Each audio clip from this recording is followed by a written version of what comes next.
सतनाम श्री वाहिगुरु जी। दोहरा लोभ मूढ़ सहसा कपट, झूठ अविद्या असोच।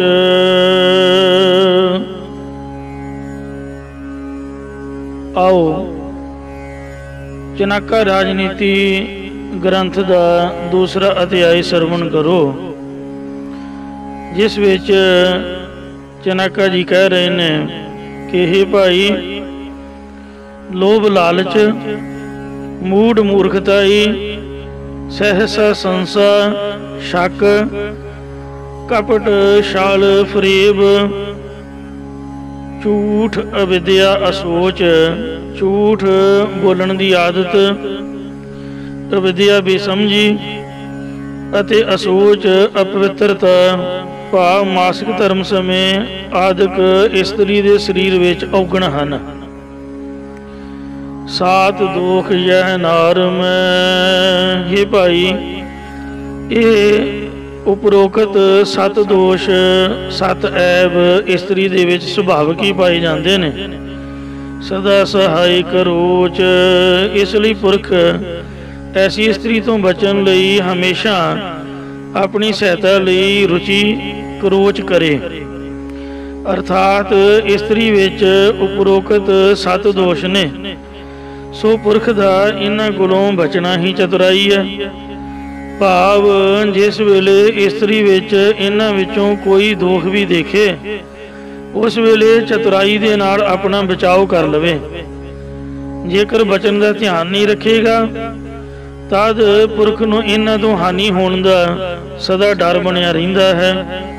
हमेशा परमात्मा नूं बेनती करे कि मैं तां बच नहीं सकदा, भी मैं तां नहीं बच सकदा, तुसीं मेरी हमेशा सहायता करोच करो जी। जो निश्चय को छाड़ के, हे भाई, जिहड़ा मनुख अपने इष्ट दे विश्वास नूं त्याग करके करे अनिश्चय चाहे, किसी होर इष्ट दी अनिश्चय वाली ना उपासना करन योग दी चाहना करता है, तिनका निश्चय जात है। तिस पुरख दा अपने इष्ट उपर कीता होया विश्वास भी जांदा रहिंदा है, अते झूठ अनिश्चय माहे। जिस बेविश्वासी विच पहला ही यकीन नहीं सी, वो भी झूठा हो जाता है, या दूसरे इष्ट दे झूठे अनिश्चय विच लगन करके उसका अपने इष्ट उपरों भी निश्चय चलिया जाता है। अर्थात जो मनुख पहला तो होए हुए काम उपर निश्चय ना करके उसनूं छड्ड बैठता है, तो जिस काम दे होण दी अजे आशा ही नहीं उसकी आशा करता है, वो होए काम दा तां आप नाश करता है, अते ना होने वाले काम ने जिसकी वो आस करता सी होना ही नहीं। सो इस करके वो दोहां पासियां तो खाली रह जाता है।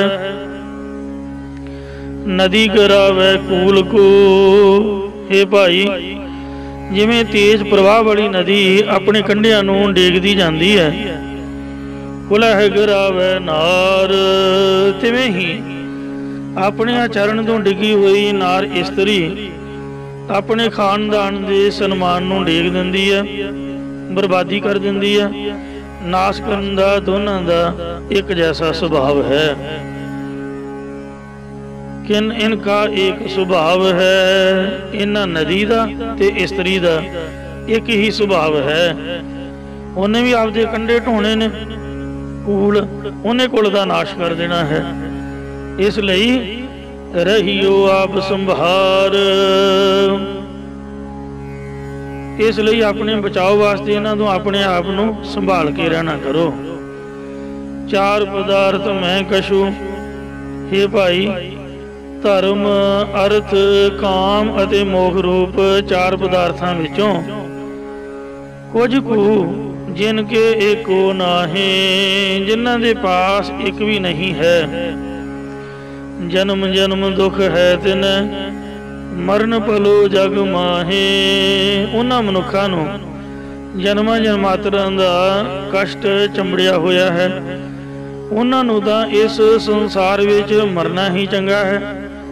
ਅਰਥਾਤ ਜਿਸ ਮਨੁੱਖ ਨੂੰ ਧਰਮ ਦੀ ਵੀ ਪ੍ਰਾਪਤੀ ਨਹੀਂ ਹੈ, ਸਰੀਰ ਦੀਆਂ ਲੋੜਾਂ ਪੂਰੀਆਂ ਕਰਨ ਲਈ ਧਨ ਦੀ ਪ੍ਰਾਪਤੀ ਵੀ ਨਹੀਂ ਹੈ, ਕੋਈ ਕਾਮਨਾ ਵੀ ਪੂਰੀ ਨਹੀਂ ਹੁੰਦੀ ਅਤੇ ਅੰਤ ਨੂੰ ਮੁਕਤੀ ਵੀ ਨਾ ਮਿਲੀ, ਜਾਂ ਇਹਨਾਂ ਚੌਹਾਂ ਵਿੱਚੋਂ ਇੱਕ ਵੀ ਪਦਾਰਥ ਪ੍ਰਾਪਤ ਨਹੀਂ ਹੋਇਆ, ਉਹਦਾ ਜਿਉਣਾ ਕਿਸ ਕੰਮ ਹੈ? ਭਾਵ ਦੁਖੀ ਪੁਰਖ ਦਾ ਦੁੱਖ ਵਿੱਚ ਜੀਉਣ ਨਾਲੋਂ ਮਰਨਾ ਹੀ ਭਲਾ ਹੈ। ਨਾਰੀ ਕੁਬਜ ਰੂਪ ਕੋ ਚਤੁਰ ਵਿਆਹਤ ਨਾਹਿ।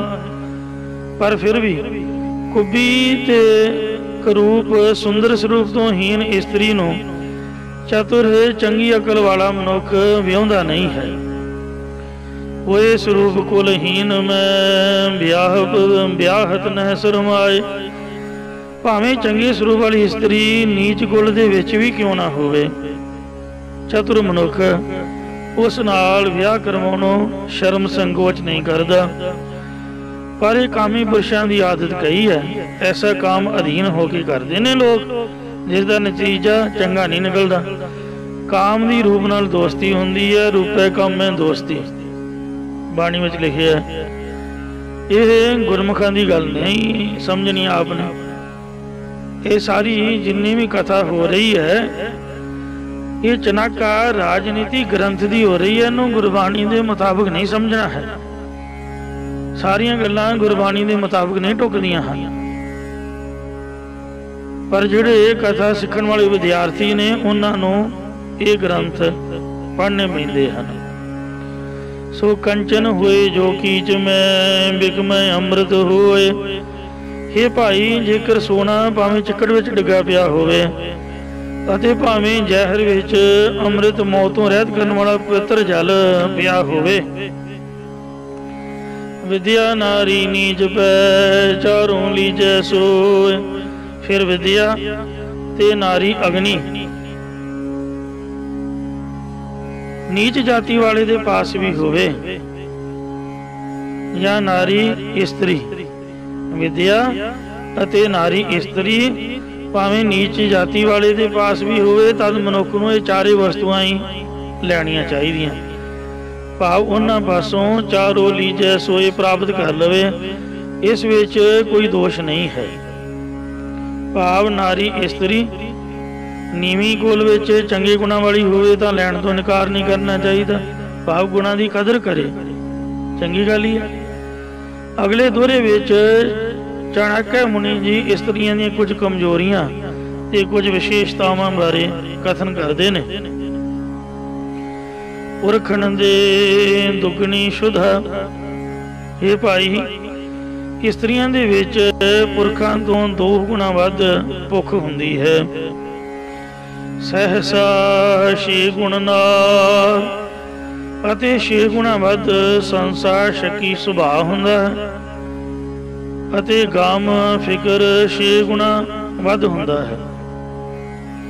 ਉਹ ਕਿਸ ਕਰਕੇ ਦੁੱਖਣੀ ਹੈ ਕਿ ਇਸਤਰੀ ਨੇ ਬੱਚਾ ਪੈਦਾ ਕਰਨਾ ਹੁੰਦਾ ਹੈ, ਉਸ ਦੇ ਪੇਟ ਵਿੱਚ ਜਠਰਾਗਨੀ ਪੁਰਸ਼ਾਂ ਨਾਲੋਂ ਦੁੱਗਣੀ ਤੇਜ਼ ਹੁੰਦੀ, ਇਸ ਕਰਕੇ ਭੁੱਖ ਦੁੱਗਣੀ ਹੁੰਦੀ ਹੈ, ਕੁਦਰਤੀ ਹੈ। ਬੁੱਧ ਚੌਗੁਣੀ ਨਾਰ ਮੈਂ ਕਾਮ ਚਾਰ ਅਰ ਚਾਰ। ਨਾਰ ਇਸਤਰੀ ਦੇ ਵਿੱਚ ਪੁਰਖਾਂ ਦੇ ਨਾਲੋਂ 4 ਗੁਣਾ ਵੱਧ ਬੁੱਧੀ ਤੀਖਣ ਹੁੰਦੀ ਹੈ, ਮਤਲਬ ਚਤੁਰ, ਚਲਾਕੀ, ਚੁਸਤੀ, ਫੁਰਤੀ ਪੁਰਖਾਂ ਦੇ ਨਾਲੋਂ ਇਸਤਰੀ ਦੇ ਵਿੱਚ 4 ਗੁਣਾ ਵੱਧ ਹੁੰਦੀ ਹੈ। ਅਤੇ ਕਾਮ 4, ਕਾਮ ਵਾਸ਼ਨਾ 4 ਗੁਣਾ ਅਤੇ 4 4 ਕਾਮ 4 ਅਰ 4 4 ਅਰ 4 ਮਤਲਬ 8 ਗੁਣਾ ਵੱਧ ਹੁੰਦਾ ਹੈ। ਕਾਮ ਵਾਸ਼ਨਾ 8 ਗੁਣਾ ਵੱਧ ਹੁੰਦੀ ਹੈ, ਪਰ ਜ਼ਾਹਰ ਨਹੀਂ ਕਰ ਸਕਦੀ, ਸੰਕੋਚਮਈ ਲਹਿਜੇ ਵਿੱਚ ਸ਼ਰਮ ਹੈ। ਦਾਨ ਸ਼ਕਤ ਭੋਜਨ ਸ਼ਕਤ।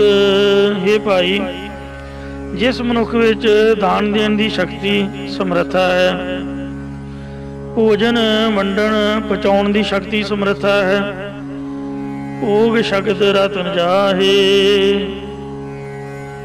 ਫਿਰ ਭੋਗਾਂ ਨੂੰ ਭੋਗਣ ਦੀ ਸ਼ਕਤੀ ਸਮਰੱਥਾ ਹੈ। ਭਾਵ ਸਰੀਰ ਅਰੋਗ ਹੈ ਅਤੇ ਇਹਨਾਂ ਦੇ ਵਿੱਚ ਪ੍ਰੀਤੀ ਉਤਪੰਨ ਹੁੰਦੀ ਜਾਂਦੀ ਹੈ। जिस मनुख विच दान देण दी शक्ति समर्था है, भोजन मंडण दी समर्था, पहुँचाउण दी समर्था है, फिर भोगां नूं भोगण दी शक्ति समर्था, भाव शरीर अरोग है, इन्हां विच प्रीति उत्पन्न हुंदी जांदी है। उत्तम तरीए अर विभों जग, फिर जिसनूं उत्तम श्रेष्ठ आचरण वाली इस्त्री मिली होवे अते संसार दे सारे पदार्थ भी मिले होण, बड़ तपस्या फल आए, उसनूं मानो ये बहुत वड्डी कीती हुई तपस्या का फल प्राप्त होया है।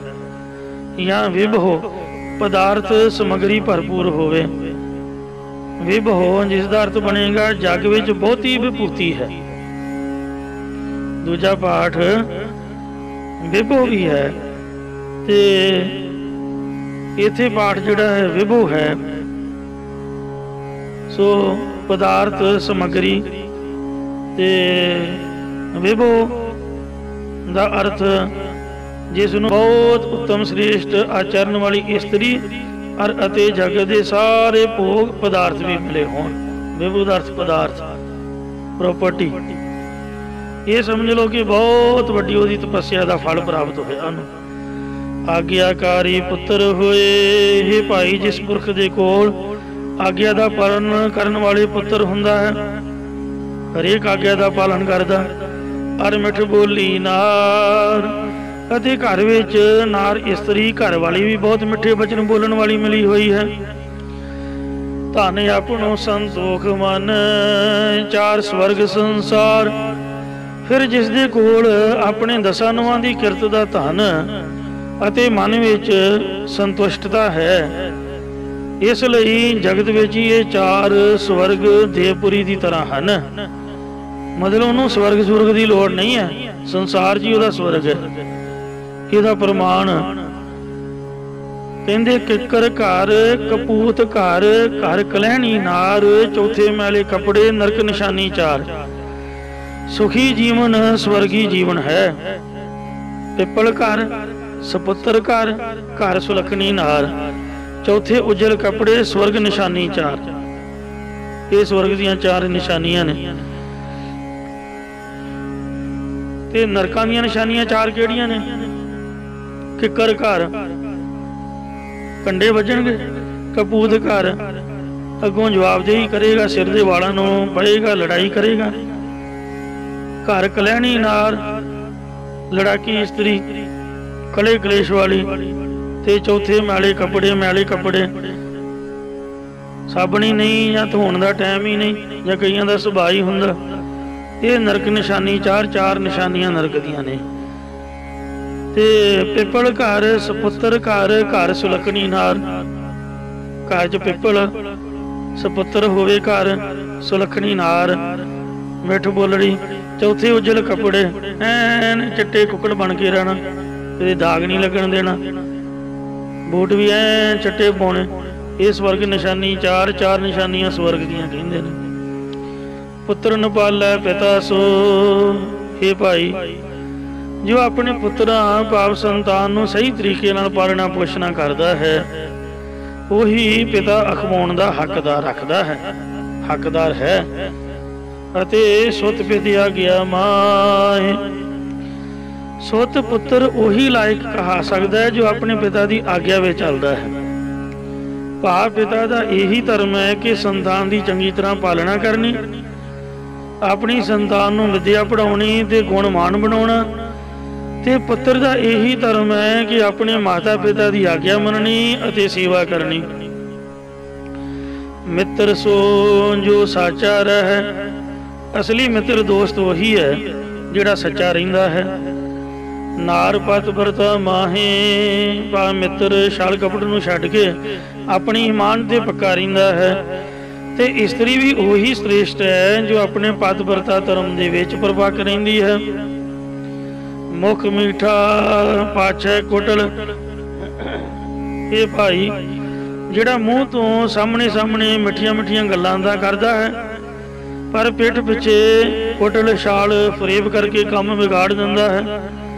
छाड़ दे होवे मित्र, ओहो जिहे मित्र दोस्त नूं छड्ड देवो, त्याग देना करो।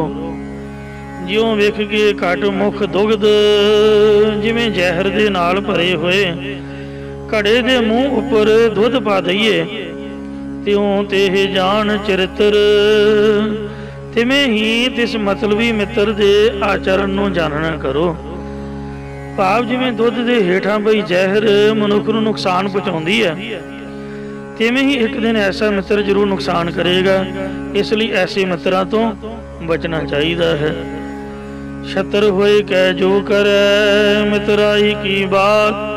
ਇਹ ਭਾਈ, ਜਿਹੜਾ ਮਨੁੱਖ ਦੁਸ਼ਮਣ ਹੋ ਕੇ ਮਿੱਤਰਤਾ ਦੀ ਗੱਲਬਾਤ ਕਰੇ ਤੇ ਇਹ ਵਿਸ਼ਵਾਸ ਨਾ ਕੀਜੀਐ, ਅੰਧ ਕਰੈ ਬਹੁ ਘਾਤ।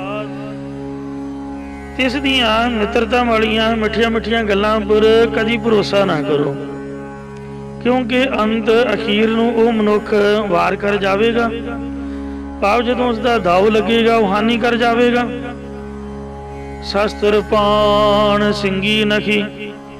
ਹੇ ਭਾਈ, ਜੋ ਹੱਥਾਂ ਵਿੱਚ ਸ਼ਸਤਰ ਪਕੜਨ ਵਾਲਾ ਮਨੁੱਖ ਅਤੇ ਸਿੰਘਾਂ ਵਾਲਾ ਪਸ਼ੂ ਤੇ ਨਖੀ ਨਹੁੰਆਂ ਵਾਲਾ ਜਾਨਵਰ, ਨਦੀ ਨਿਰਪਤੀ ਅਰ ਨਾਰ, ਨਦੀ ਨਿਰਪਤ ਰਾਜਾ ਅਤੇ ਇਸਤਰੀ ਆਦਿਕ ਹਨ।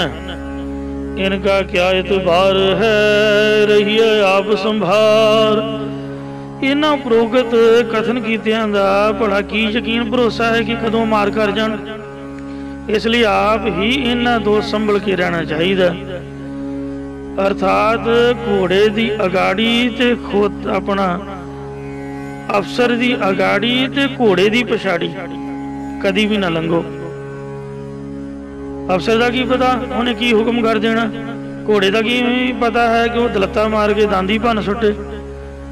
ਮਤਲਬ ਜੇ ਇਹਦੇ ਹੱਥ ਵਿੱਚ ਕੋਈ ਹਥਿਆਰ ਹੈ ਉਹ ਤੋਂ ਬਚਾਅ ਤਾਂ ਤੁਸੀਂ ਆਪ ਕਰਨਾ ਹੈ, ਉਹਦਾ ਵਿਸਾਹ ਨਾ ਕਰੋ, ਕੀ ਤਾਂ ਕਦੋਂ ਦਾ ਦਿਮਾਗ ਖਰਾਬ ਹੋ ਜਾਏ।